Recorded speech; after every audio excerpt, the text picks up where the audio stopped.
Hello guys, നമ്മളിന്ന് പുതിയൊരു loan ആപ്ലിക്കേഷൻ്റെ വീഡിയോ ആണ് ചെയ്യുന്നത്. ഫസ്റ്റ് ടൈം ചാനലിൽ വീഡിയോ ചെയ്യുന്ന ഒരു ആപ്ലിക്കേഷനാണ്. സോ വീഡിയോ മുഴുവനായിട്ട് കാണുക, കണ്ട് മനസ്സിലാക്കിയതിന് ശേഷം അപ്ലൈ ചെയ്യണോ വേണ്ടോ എന്നൊക്കെ തീരുമാനിക്കുക കേട്ടോ.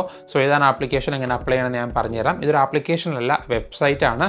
ഏതാണ് വെബ്സൈറ്റ് ഞാൻ പറഞ്ഞുതരാം. സോ വീഡിയോയിലോട്ട് പോകുന്നതിന് മുമ്പ് നിങ്ങൾ EMI കാർഡ്, പേ ലെറ്റർ കാര്യങ്ങളൊക്കെ യൂസ് ചെയ്യുന്ന വ്യക്തിയാണെന്നുണ്ടെങ്കിൽ ഈ പേ ലെറ്റർ അല്ലെങ്കിൽ EMI കാർഡ് ലിമിറ്റ് ഉണ്ടെങ്കിൽ ആ ലിമിറ്റ് നിങ്ങൾക്ക് ക്യാഷ് ആയിട്ട് കൺവേർട്ട് ചെയ്യണമെന്നുണ്ടെങ്കിൽ ഈ കാണുന്ന നമ്പറിൽ മെസ്സേജ് അയച്ചാൽ മതി. നമ്മൾ പ്രൊഡക്റ്റ് പർച്ചേസ് ചെയ്യിപ്പിച്ചുകൊണ്ട് നിങ്ങൾക്ക് അത് ക്യാഷ് ആയിട്ട് കൺവേർട്ട് ചെയ്ത് നിങ്ങൾക്ക് EMI ഒക്കെ തിരിച്ച് റീപേ ചെയ്യുന്ന രീതിയിൽ ചെയ്തു തരാനായിട്ട് പറ്റും. സോ എൻ്റെ കൂടുതൽ ഡീറ്റെയിൽസ് അറിയാനായിട്ട് വാട്സപ്പിൽ മെസ്സേജ് അയക്കുക. ഏതാണ് പേ ലെറ്റർ അല്ലെങ്കിൽ ഏതാണ് EMI കാർഡ്, അതിൻ്റെ ലിമിറ്റ് എത്രയാണെന്ന് അയക്കുക. നമ്മൾ അതിൻ്റെ ഡീറ്റെയിൽസ് പറഞ്ഞു തരുന്നതായിരിക്കും. അപ്പോൾ ഇതാണ് നമ്മുടെ വെബ്സൈറ്റ്, ട്രൂ ഫണ്ട് എന്നാണ് പേര്. നിങ്ങൾക്ക് ലിങ്ക് വേണമെങ്കിൽ ഡിസ്ക്രിപ്ഷനിൽ വെച്ചേക്കാം. അപ്പോൾ ഇവിടെ ലോണിൻ്റെ ഡീറ്റെയിൽസ് കൊടുത്തിട്ടൊന്നുമില്ല, എത്ര എമൗണ്ട് കിട്ടും, എത്ര പ്രോസസ്സിംഗ് അങ്ങനെയുള്ള ഡീറ്റെയിൽസ് ഒന്നും കൊടുത്തിട്ടില്ല. സോ നമുക്ക് ഡയറക്റ്റ് ഒന്ന് അപ്ലൈ ചെയ്തിട്ട് നോക്കാം. അവിടെ മൊബൈൽ നമ്പറും OTP കൊടുക്കാനായിട്ട് പറയുന്നുണ്ട്, അത് കൊടുത്തു.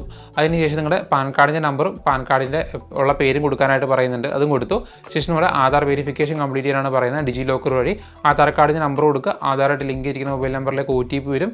അതിനുശേഷം ഒരു സെൽഫി അപ്ലോഡ് ചെയ്യാനായിട്ട് പറയുന്നുണ്ട്, അതും കൂടെ അപ്ലോഡ് ചെയ്ത് KYC കാര്യങ്ങളൊക്കെ കംപ്ലീറ്റ് ചെയ്യുക. അതിനുശേഷം നമ്മുടെ ലോണിൻ്റെ പർപ്പസും ലോണിന് എത്ര എമൗണ്ട് വേണമെന്നുള്ളതും നിങ്ങളുടെ ഇമെയിൽ ID കൊടുക്കാനായിട്ട് പറയുന്നുണ്ട്, ഇതും കൊടുക്കുക. അതിനുശേഷം നെക്സ്റ്റ് ക്ലിക്ക് ചെയ്യുന്ന സമയത്ത് അഡ്രസ് ഇൻഫർമേഷനായിട്ട് പിൻകോഡും സിറ്റിയും സ്റ്റേറ്റും കൊടുക്കാനായിട്ട് പറയുന്നുണ്ട്. ഇതും കൊടുത്ത് നിങ്ങളുടെ വർക്ക് ഡീറ്റെയിൽസ് കൊടുക്കാനാണ് പറയുന്നത്. നിങ്ങൾ സാലറിഡ് എംപ്ലോയി ആണോ സെൽഫ് എംപ്ലോയി ആണെന്ന് ചോദിക്കുന്നു. മന്ത്ലി ഇൻകം, നിങ്ങളുടെ പേയ്മെൻറ്റ് റിസീവ് ആണെന്ന്, ബാങ്ക് ആണോ ചെക്കാണോ ക്യാഷ് ആണെന്ന് ചോദിക്കുന്നുണ്ട്. ഇതും കൊടുക്കുക. ഇതും കൊടുത്ത് കഴിയുമ്പോൾ എൻ്റെ ആപ്ലിക്കേഷൻ ഇവിടെ റിജക്റ്റ് ആയി പോവുകയാണ് ചെയ്തത്. ഇത് RBI രജിസ്റ്റേർഡ് NBFC വഴി തന്നെ പ്രൊവൈഡ് ചെയ്യുന്ന ലോൺ വെബ്സൈറ്റ് ആണ്. അഗ്രീം ഫിൻകാപ്പ് ക്യാപിറ്റൽ ലിമിറ്റഡ് എന്ന് പറഞ്ഞൊരു NBFC വഴിയാണ് ലോൺ പ്രൊവൈഡ് ചെയ്യുന്നത്. അതിൻ്റെ ഡീറ്റെയിൽസ് ഒക്കെ വെബ്സൈറ്റ് കൊടുത്തിട്ടുണ്ട്. ജെന്യുവൻ ആയിട്ടുള്ള വെബ്സൈറ്റ് തന്നെയാണ്, RBI രജിസ്റ്റേർഡ് NBFC തന്നെയാണ്. സോ നമുക്ക് വേറെ എടുക്കുന്നതുകൊണ്ട് വേറെ ഇഷ്യൂസോ കാര്യങ്ങളൊന്നുമില്ല.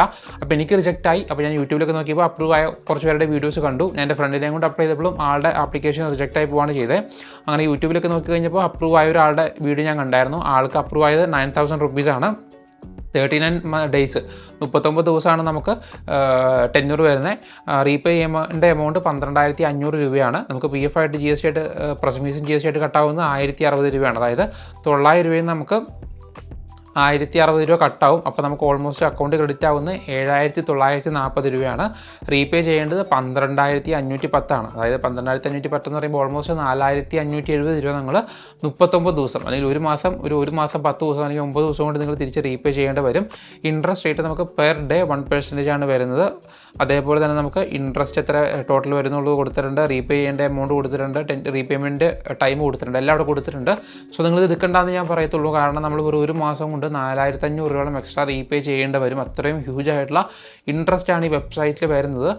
അതുകൊണ്ടാണ് ഞാൻ എടുക്കേണ്ടതെന്ന് പറയുന്നത്. ലിങ്ക് എന്തായാലും ഞാൻ ഡിസ്ക്രിപ്ഷനിൽ വെക്കുന്നില്ല. നിങ്ങൾ ഇനി സെർച്ച് ചെയ്തെടുക്കുകയാണെന്നുണ്ടെങ്കിൽ ഫേക്ക് ആയിട്ടുള്ള വെബ്സൈറ്റിൽ കയറാതിരിക്കുക. പിന്നെ ഇതിൻ്റെ ആപ്ലിക്കേഷൻ ഞാൻ പ്ലേ സ്റ്റോറിൽ നോക്കിയപ്പോഴും ആപ്പ് സ്റ്റോറിൽ നോക്കിയപ്പോഴും കണ്ടില്ല.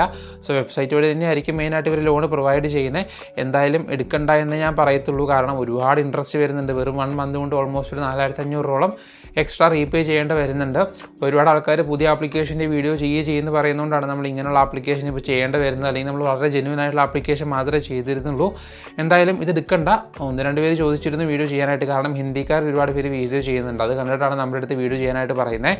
എന്താണെങ്കിലും ഈ ആപ്ലിക്കേഷൻ അത്ര എടുക്കാൻ നല്ല ആപ്ലിക്കേഷൻ അല്ല, ഹൈ ഇൻട്രസ്റ്റ് ആണ്. എടുക്കുന്നവർ സ്വന്തം റിസ്കിൽ എടുക്കുക. ഞാൻ ആരോടും ലോൺ എടുക്കാനായിട്ട് പറയുന്നില്ല. റീപേ ചെയ്യാൻ പറ്റുന്നുണ്ടെങ്കിൽ മാത്രം എടുക്കുക.